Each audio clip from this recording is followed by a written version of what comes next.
49 అంటే సంతానం, 49 అంటే సంతోషం. ఎస్, కొత్త లోక్సభ భవనం తయారైపోయింది. ప్రధాని నరేంద్ర మోడీ ఈ నెల 28న దాన్ని స్టార్ట్ కూడా చేయబోతున్నారు. సో ఆ పిక్స్ అన్ని కూడా బయటకు వచ్చాయి, మనందరికీ తెలుసు. అండ్ దీని చుట్టూ కూడా చాలా మంది ప్రతిపక్షాలు ఏమేం మాట్లాడుతున్నాయో కూడా అవి కూడా మనం రోజు చూస్తూనే ఉన్నాం.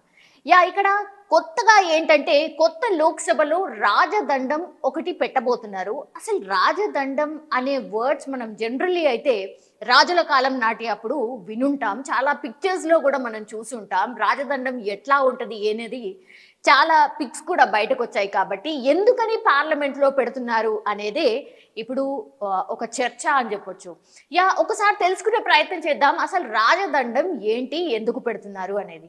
దీనికి కొంత చరిత్ర ఉంది.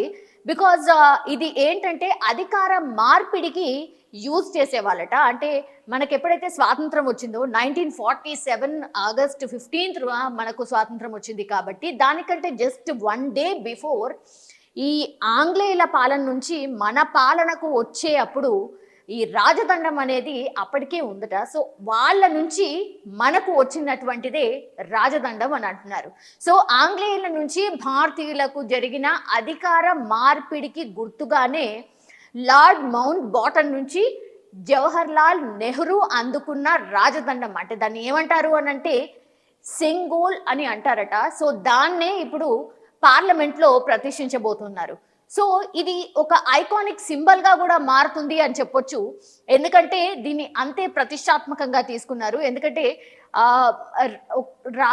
లోక్సభకు సంబంధించి మనకు తెలుసు, ఎప్పటి నుంచి మనము లోక్సభను చూస్తూ ఉన్నాం. సో లోక్సభలో అన్ని విశేషాలు ఉండాలి అని ఎవరైనా అనుకుంటారు.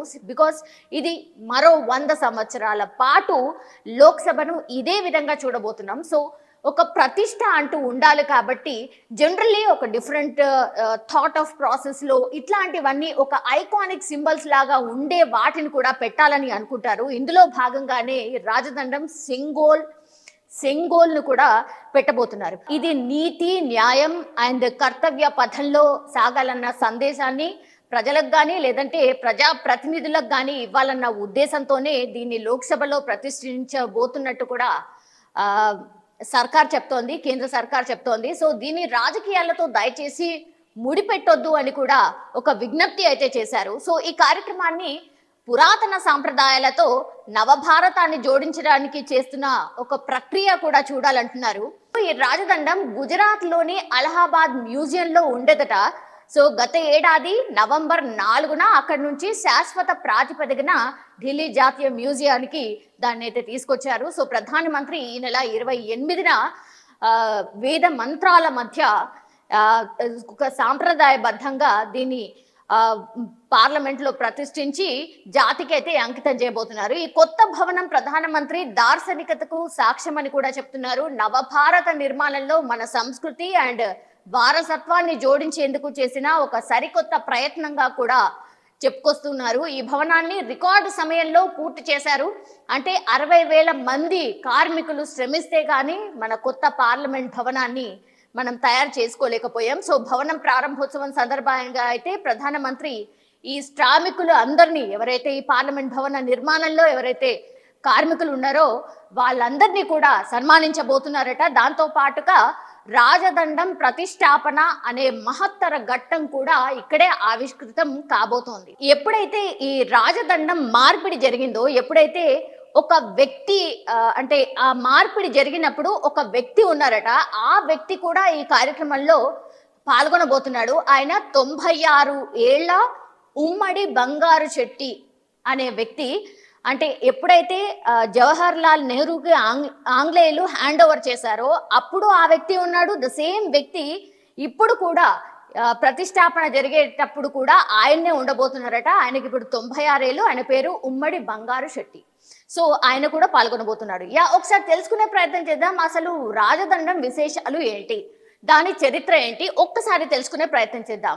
భారత్ కు స్వాతంత్రం ఇచ్చే సమయంలో అధికార మార్పిడి క్రతువుని పూర్తి చేయడానికి ఎలాంటి సాంస్కృతిక విధానాన్ని అనుసరించారంటూ బ్రిటిష్ వైస్రాయ్ మౌంట్ బాటన్ తొలుత నెహ్రూని అడగారట. సో ఈ క్రమంలోనే రాజగోపాలాచారి క్రతువు నిర్వహణ విధాన ఎంపిక బాధ్యతలను ఆయనకు అప్పగించారట. సో పలు అధ్యయనాలు చేసిన తర్వాత అధికార మార్పిడి కోసం రాజదండం, అంటే ఇప్పుడు ఏదైతే మాట్లాడుతున్నామో సెంగోల్, దాని తయారీకి తమిళనాడులోని తిరువడుతురై ఆధీనాన్ని వాళ్ళు సంప్రదించారట. సో అప్పుడు రాజదండం తయారీలో సహకరించేందుకు అంగీకరించిన మఠాధిపతులు మద్రాసులోని స్వర్ణకారుడి చేత దాన్ని సిద్ధం చేయించారట. సో వెండితో చేసిన బంగారు పూత పూసిన దీని పొడవు 5 అడుగులు అండ్ పైభాగంలో న్యాయానికి ప్రతీకగా ఉన్నటువంటి నంది విగ్రహాన్ని అమర్చారు. సో ఇంతకు ముందు నేను చెప్పినట్టుగా సో న్యాయానికి సింబల్గా ఆ పైన ఏదైతే చిహ్నం ఉందో దాన్ని వర్ణిస్తూ ఉన్నారు. సో ఇంకోటి ఏంటంటే తిరువడుతురై మఠానికి చెందిన స్వామీజీ ఒకరు ఈ దండాన్ని 1947 ఆగస్టు 14న రాత్రి మొదట మౌంట్ బాటన్ కు అందించి దాన్ని తిరిగి వెనక్కి తీసుకున్నారట. ఆ తర్వాత గంగాజలంతో శుద్ధి చేసి నెహ్రూ వద్దకు ఊరేగింపుగా తీసుకువెళ్లారట. ఆ అర్ధరాత్రి దేశానికి స్వాతంత్ర ప్రకటన చేయడానికి 15 నిమిషాల ముందు దాన్ని భారత నూతన ప్రధాని ఎవరైతే ఉన్నారో నెహ్రూజీకి ఆయన ఇచ్చారట. So after these many years తర్వాత మనం దాన్ని శాశ్వతంగా మన పార్లమెంట్లో చూసుకోబోతున్నాం. సో 28న ఏం జరగబోతోంది, 28న రాజదండం అసలు ఎట్లా ఉంటుంది, దాన్ని ఎక్కడ ప్రతిష్ఠించబోతున్నారు. చాలా మంది చెప్తుంది ఏంటంటే పార్లమెంట్లో ఎవరైతే స్పీకర్ ఉంటారో ఆయన చైర్ పక్కన అది ఉంచితే చాలా బాగుంటుంది అన్న అభిప్రాయం వ్యక్తం చేస్తున్నారు. అదే జరగొచ్చు, అదే జరిగే ఛాన్సెస్ కూడా ఉన్నాయని అంటున్నారు. చూడాలి 28న ఈ కార్యక్రమం మొత్తం అయితే అట్టహాసంగా జరగబోతోంది.